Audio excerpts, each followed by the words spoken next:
Kita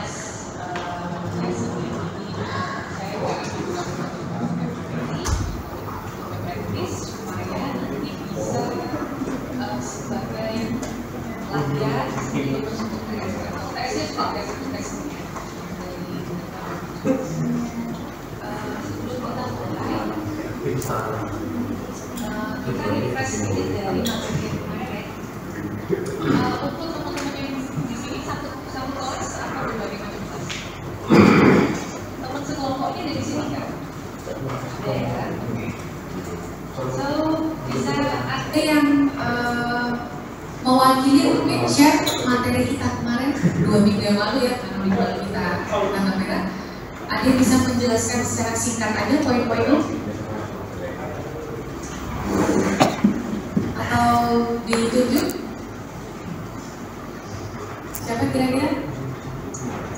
Buka dulu catatannya, dibaca catatannya apa? Dikumpulkan, mungkin ada yang bisa memorize sedikit tentang apa kemarin? Dari kelas lain mungkin? Silakan.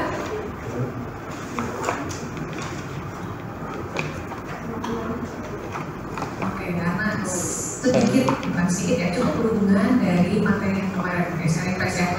Jadi untuk melakukan sales atau penjualan atau selling yang baik itu kuncinya cuma satu. Dari kemarin minggu lalu saya ulang berkali-kali. Ada yang mau jawab? Kuncinya satu apa? Komunikasi. Masih ingat? Listening. Oke, masih ingat ya. Nah, sekarang kita melakukan perluasan sedikit dari listening tersebut gimana? Jadi kemarin udah paham ya, maksudnya listening itu kita lebih menerima pain dari customer, kemudian gimana kita menerima apa ya, bukan komplain dan keluhan gitu ya. Nah, dari situ kita bisa improve nanti akan seperti apa cara menjualnya. Jadi memang setiap customer itu memiliki karakter yang berbeda-beda. Ketika kalian menjual sebuah barang yang sell, misalnya makanan atau minum gitu ya, mungkin harganya tidak terlalu besar. Tapi ketika teman-teman punya usaha sendiri, ya harganya Aulia ada di sini. Mahal gitu ya. Oh, Enggak kan? Bukan mahal. Biar langsung ke Punya market yang spesifik. Seperti tadi saya kemarin kita jelaskan adalah soal pasta gigi. Gitu ya. Semua orang punya pasta gigi, tapi ketika kita menemukan pasta gigi yang bagus, yang mana berarti bahannya kayak punya hero ingredient, maka dia harganya bisa lebih tinggi. Nah, gimana cara Apa? membuatnya? Itu mungkin akan Belum. Nah, hari ini kita akan masuk sedikit lebih dalam dari di sini. Silakan Bapak, karena saya suka menulis, jadi saya harap teman-teman ketika menulis pasti ingat meskipun data yang dikumpulkan ya, listening itu penting. So, ada 3 poin sederhana atau secara general. Jadi mau berjualan produk maupun jasa itu 3 poin general ini yang harus teman-teman pahami, ya. Jadi yang pertama adalah sharp, tajam. Tajam ini kan ada 3 ya. Yang pertama adalah sharp atau tajam. Tajam ini maksudnya seperti apa? Ada yang bisa memprediksi kira-kira jawabannya apa dalam berjualan tajam ini?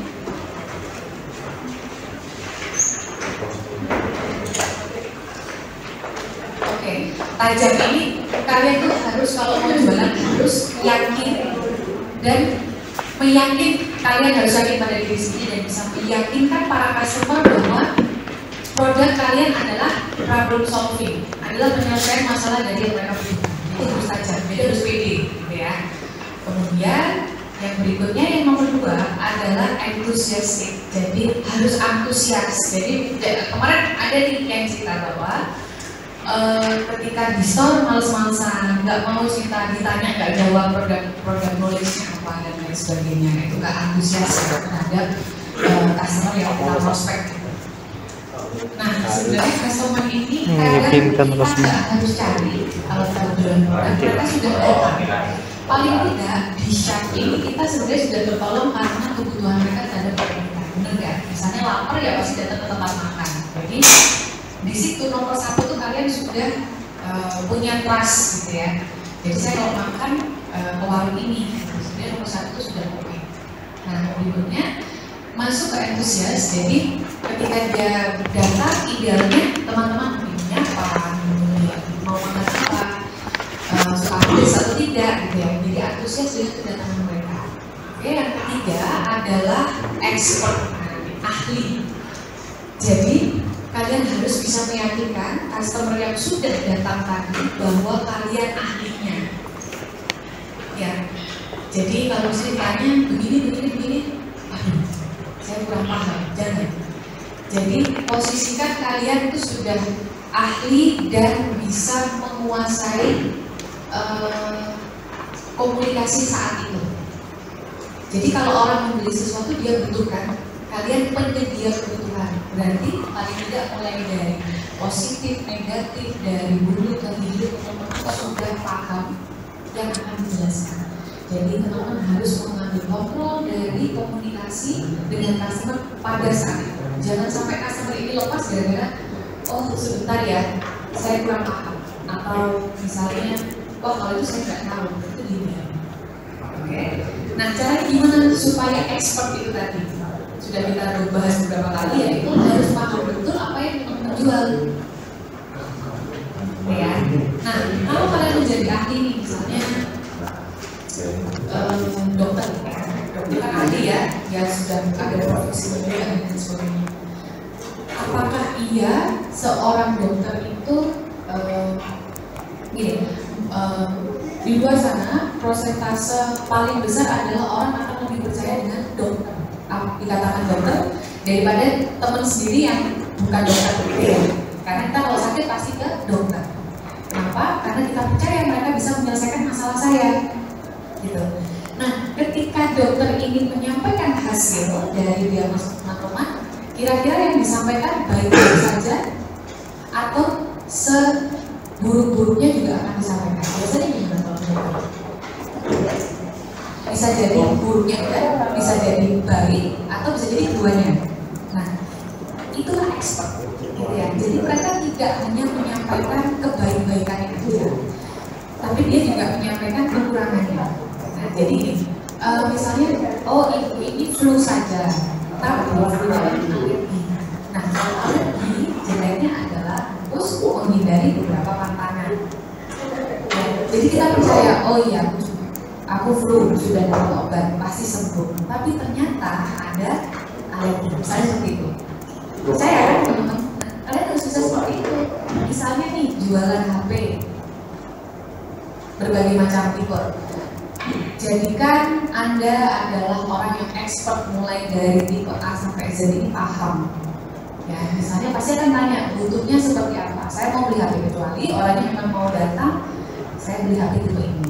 Berarti mungkin dia sudah tahu caranya, bisa kita menawarkan terlalu dalam.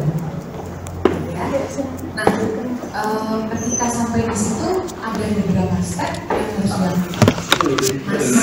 Bisa di-share lagi. Nah, ini paling gampang. Jadi, ketika mereka datang, pasti saya mau beli HP yang bisa dipakai game nggak nge-lag, tapi saya juga perlu untuk kerja. Nah, mungkin pada saat ini HP yang khusus untuk game yang dari bekerja itu sebenarnya berbeda. Tahapannya itu ya, kita akan fungsinya berbeda. Nah, sebagai penjual HP kan kalian nggak mungkin bilang ini semuanya bagus. Ini bagus, padahal ini harganya 1 juta, ini harganya 20 juta, dibilang bagus semua kan? Kebutuhannya apa? Oh, yang dihidupin harganya 7 juta misalnya. Oke, hanya kalau untuk bekerja begini. Kalau yang untuk bekerja bagus, tapi kalau untuk main game lebih 1 jam misalnya dia akan misalnya. Nah, itu harus sampaikan. Bukan berarti sebenarnya kita kan memberikan kekurangan dalam produk, ya kan? Tapi kekurangan itu tidak semata-mata memberikan sebuah nilai negatif dari produk tersebut, tapi memberikan trust juga kepada customer bahwa oh iya aku bisa percaya dengan dokter HP ini. So mana yang paling cocok? Nanti mungkin ditanya lagi biasanya kalau main game berapa jam? Oh enggak kok, saya cuma mau siang aja. Oh berarti yang ini aku yang cukup yang membedakan memori dan lebih spesifik, dia bisa lebih memilih sesuai dengan karakter budgetnya, ya, kemudian dia bisa melakukan sekitar. So ini saya agak cepat karena nanti kita akan ada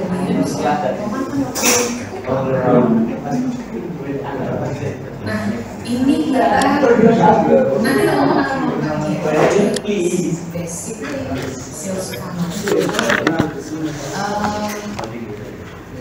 Kita memang hari ini lebih belajar untuk bisnis, jadi lebih berkomunikasi. Nah, bisnis ini agak sangat basic dan saya yakin ini mudah dilakukan. Yang pertama kita lakukan adalah awareness, ya. Jadi misalnya nih tadi saya datang ke toko HP atau ke toko makanan. Saya suka datang ke toko ini karena viral, kemudian tempatnya cozy, lucu, unik, kecil, gitu ya misalnya. Ya dari situ tuh sudah dapat awareness kita. Nggak tahu dalamnya ini cocok apa nggak makanannya kan? Begitu dia datang berarti di posisi awareness itu kita mencoba. Aku simpen ke Google Drive nanti buat sudah ada di sini dari customer. Yang penting. Dan juga dari produk, salah satunya dari juga kasih awareness dulu. Nah, di posisi awareness ini, apa yang kita lakukan? Kita memberitahu customer kita ngapain sih di sini. Kemudian konsep mungkin, kemudian motivasi didikannya usaha ini. Jadi lebih ke awareness bahwa brand ini eksis. Ya, di awareness itu apakah sudah boleh jualan? Belum. Biasanya kalau ujuk-ujuk dikasih produk, nah itu nanti biasanya mundur. Jadi biarkan awareness ini, dia penasaran dulu. Itu awareness ya. Jadi ada batasan ketika awareness ini tidak menjual, tidak jualan dulu, tapi lebih nyampein misalnya, oh ya saya travel agency, pasnya sudah ada izinnya, kemudian kita sudah punya cabang di beberapa negara, kemudian kita berdiri mulai tahun 2015, misalnya itu awareness tentang apa sih yang kalian siapkan secara general, ya, dari masuk yang kedua adalah interest. Nah, interest ini kita bisa mulai mengenalkan produk, ya, perkenalan produk. Nah, untuk beberapa produk yang kita tawarkan, ini kita ada trip ke Turki. Perbedaannya memang sedikit lebih mahal, 2-3 juta. Bedanya adalah hotelnya langsung makan. Saya seperti itu. Ya, jadi jangan khawatir juga ketika teman-teman jual mahal, itu nggak laku. Jualan murah pasti laku no. Tergantung produknya siapa. Kalau berhasil ini dua pertemuan kemarin ya. Nah, dari sini kita bisa mengerucutkan keinginan dari si customer ini. Oh, aku sebenarnya sih pengennya budget trip ya. Oh, kalau budget trip ada yang ini, budgetnya sekian, memang dapatnya bintang 3, tapi harinya lebih lama. Kita bisa akses sampai 2 hari, misalnya seperti itu. Di interest kita bisa sampaikan produknya apa aja. Oke. Yang ketiga yaitu desire. Jadi desire ini mulai negosiasi. Jadi di desire ini kalian sudah menemukan potensial customer yang akan transaksi. Gitu. Jadi bisa nggak sih kalau saya tip orang 10 dapat diskon 1, gitu, gratis 1, jadi cuma dari 9 misalnya kayak gitu. Nah di situ kalian mulai keluarin jurus-jurus tuh, oh bisa, tapi dengan DP-nya 80% bukan 50% di situ. Negotiable momennya bisa. Ketika mereka sudah masuk ke desire, itu mereka sudah ada ketertarikan. Tinggal tertarik pilih yang mana, gitu ya. Nah, kemudian masuk ke action. Action ini yang ditunggu-tunggu ya. Jadi memang semua tujuan yang kita lakukan itu adalah action, yaitu transaksi. Kalau kita memang mau tujuannya transaksi, itu memang banyak beberapa step yang harus kita lakukan. Nah, ketika action, mereka bertransaksi, ini ada tipsnya nggak sih dalam komunikasi dari part ini? Oke, kalau dari awareness udah ya, kalian hanya menyampaikan awareness-nya apa, brand-nya apa, establishnya apa, lokasi kantornya di mana, izinnya apa, misalnya seperti itu. Kalau jual makanan sudah ada MA, BPOM-nya, dan sebagainya.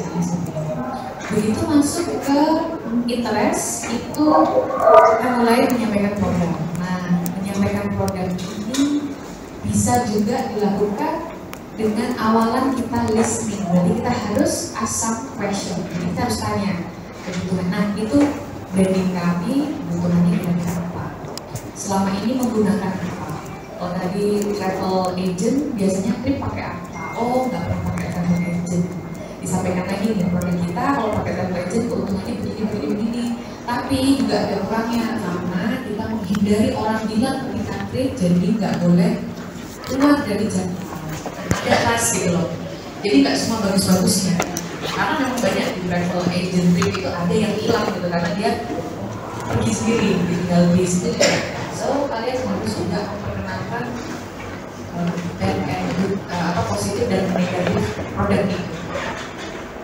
Karena kalian ketika mengatakan negatifnya begini, tetapi itu kita buatkan itu nanti ada jualan bagaimana tapi kalau usah khawatir, kita juga akan berikan waktu free gitu ya di sebuah taman nanti dari semuanya sedikit dari kita. So semua negatifnya, semua negatif side-nya ada solusinya.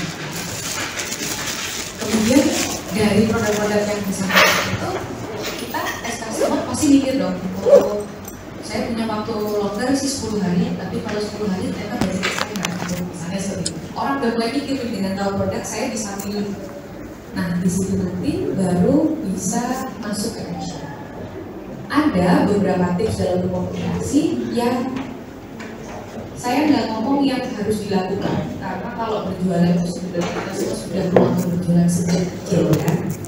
Ini bukan hal yang aneh lagi sebenarnya buat kita, mungkin kita nggak sadar lagi sudah melakukan hal itu. Ada nggak di sini teman-teman yang kalau sekolah waktu kecil, kalau aku pintar nanti dibelikan ABCD gitu ya, pasti ya mostly ya hampir 1000% gitu. Itu sebenarnya ada teknik baru dan kalian sudah buku oke. Itu terlalu umum nggak benar. Oke, sekarang gini, kalau kalian kuliah di Asia itu sistemnya adalah kalian belajar kemudian lulus ya. Kau pernah nggak dibikin tahun sesuatu kalian membayar produknya adalah dan bahkan saya di sini juga ada salah satu layanan yang kalian rumah selama ini itu teman-teman sudah melakukan transactional activity sejak kecil ya, kemudian sederhana naik mulai itu kan transaksional ya, dan hilang. Oke, mungkin kalian sebagai pembeli tapi itu adalah pernah nggak berjual? Sekarang kalau misalnya teman-teman dalam kehidupan sehari-hari ujian ini sebenarnya kalau kita biasa kita bukan hanya melakukan tugas yang wajib. Ketika kalian menjual hasil menyelesaikan ujian kalian akan diberikan sesuatu sesuai dengan produk tersebut. Oh saya produk tulisnya bagus dapatnya. Oh saya produk tulisnya susu dapatnya bebas. Tapi udah jualan. Sama ketika teman-teman berjualan akan belajar dulu ujiannya oleh transaksional, nggak tahu nilainya nggak tahu kita nilainya berapa. Nah supaya nilainya bagus apa yang harus dilakukan? Supaya ujiannya bagus apa yang harus dilakukan? Belajar beberapa kali tugas, beberapa kali kuis. Ya mungkin tugasnya dari kuisnya mulai dulu, misalnya 80-90 waktu eksekusi UTS atau UAS masa nilainya A. Sama. Kita kalau mau berjualan juga semuanya akan dari sesuatu yang pasti nggak enak gitu ya. Tapi at least kita mencoba. Kalau kita nggak mencoba kita nggak pernah tahu. Sama. Kalian masuk ke kampus ini, kalian mencoba untuk berkuliah. Untuk apa? Outputnya nanti. Dengan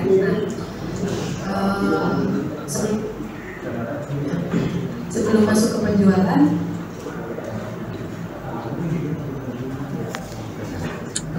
sebelum masuk ke penjualan saya masuk ke analogi tadi ya. di Asia. Sekarang teman-teman membeli sebuah produk, di dalamnya juga banyak sekali transaksi, misalnya IPK saya sekian. Berarti ketika saya menjual IPK saya sekian, customer ini akan memberikan saya business rental.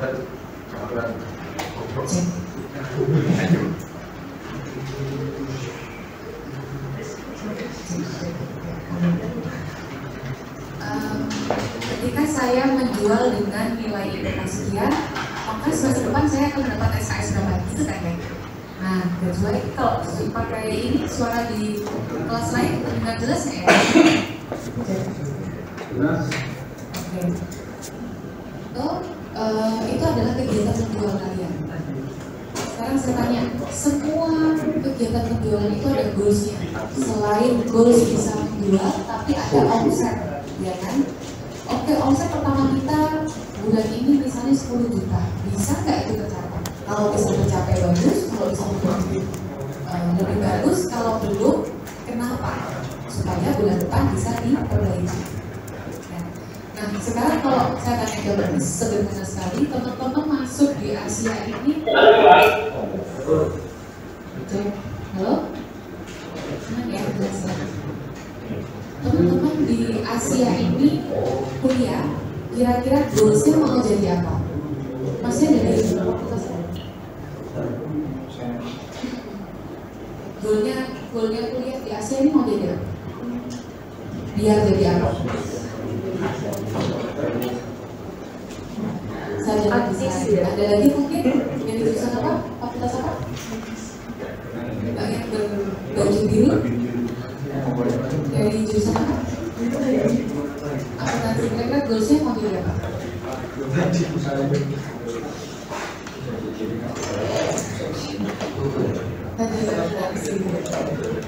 Ada lagi satu lagi yang baju ungu, Pak?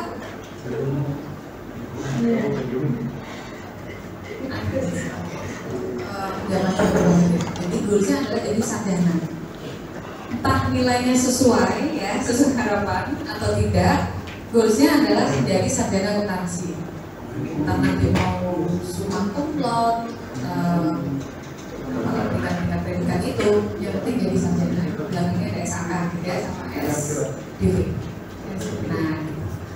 Nah, itu pun juga terjadi di kegiatan kita ketika kita menjadi entrepreneur. Jadi basically teman-teman di sini semuanya sudah melakukan kegiatan entrepreneurship.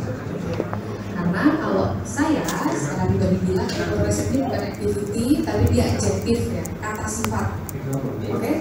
Entrepreneurship itu adalah kata sifat, bukan activity. Kenapa? Karena entrepreneurship ini adalah mindset, gitu ya. Nah, contoh nih, cewek-cewek ada yang udah punya pacar? Oke. So, percaya atau enggak, kalian sudah already melakukan entrepreneurship itu sejak dulu, sejak kecil ya. Contohnya nih, kalau pacaran kan fresh ya, jadi bisa diingat-ingat. Misalnya gini, daripada aku gojek ke kampus 15.000, mending aku telepon pacarku. Nanti 15.000-nya bisa juga pacar saya. You already did. Gimana cara kalian mengambil keuntungan dari apa yang kalian lakukan? Sama, berbisnis pun begitu. Jadi semua sudah merasa ya bahwa selama ini kalian sudah mata duitan. Ya, so ketika kita harus menjual sesuatu produk kita, itu sebenarnya bukan hal yang sulit, tapi hal yang baru mungkin ya. Yang baru bukan kegiatannya, tapi apa produknya. Dulu kalian waktu menjual diri, nah ini kita harus jual diri juga. Menjual diri in a good way. Jadi ketika suka, karena menjual diri kan, gimana cara berpenampilan paling cantik, beli parfum yang paling wangi, beli lipstick yang cowok pakai pomade ke salon untuk first date, ya itu kalian sudah mencoba menjual apa yang kalian punya. Saya orang yang ceria, saya orang ini, jadi kalian sudah pernah menjual something, ya. Nah, begitu juga karena ketika kalian harus menjual diri setelah lulus. Saya udah pernah jelaskan kemarin, saya punya skill B. Selain secara akademik, saya adalah atlet, misalnya seperti itu. Nah, Nanti mereka mau beli apa enggak? Tergantung apa? Sesuai nggak posisi yang kalian lamar di situ? Sesuai nggak dengan kebutuhan customer? Dia butuhnya plastik dikit, kalian kasih sabun mandi, nggak cocok. Mereka butuhnya accounting, kalian ngelamarnya HRD, nggak cocok. Sama, customer-nya siapa? Dan apa yang kita miliki sesuai nggak produk tulisnya? Ya, produk tulisnya apa kalau mereka kalau jual? Ya kalian selalu memiliki apa yang produk tulisnya sudah dimasukkan ke dalam itu ya. Terus next kita masuk ke Aldosel. Itu saya ada beberapa tips dalam berkomunikasi.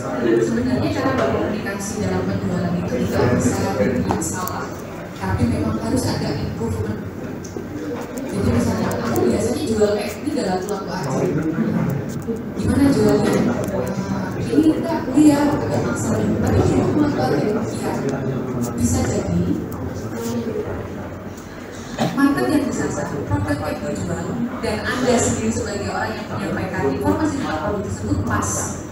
Coba cara ini dilakukan ke pasar yang berbeda. Bisa jadi nggak cocok. Jadi saya tidak pernah menyampaikan bahwa ada cara berjualan yang salah. Enggak, tapi kita malah lebih baik kalau kita punya improvement. Karena harapan saya kondisinya akan menjadi antara yang jual barang-barang yang luar dari misalnya premium. Jadi premium itu nggak harus mahal, tapi gimana cara mengambil mereka, pasang so ini ada beberapa banyak sebenarnya, tapi saya berikan yang jago aja. Ini suara apa ya? Kata-kata ini bisa sedikit dihindari. Pernah nggak teman-teman ditelepon sama apa ya kalau sales apa ditelepon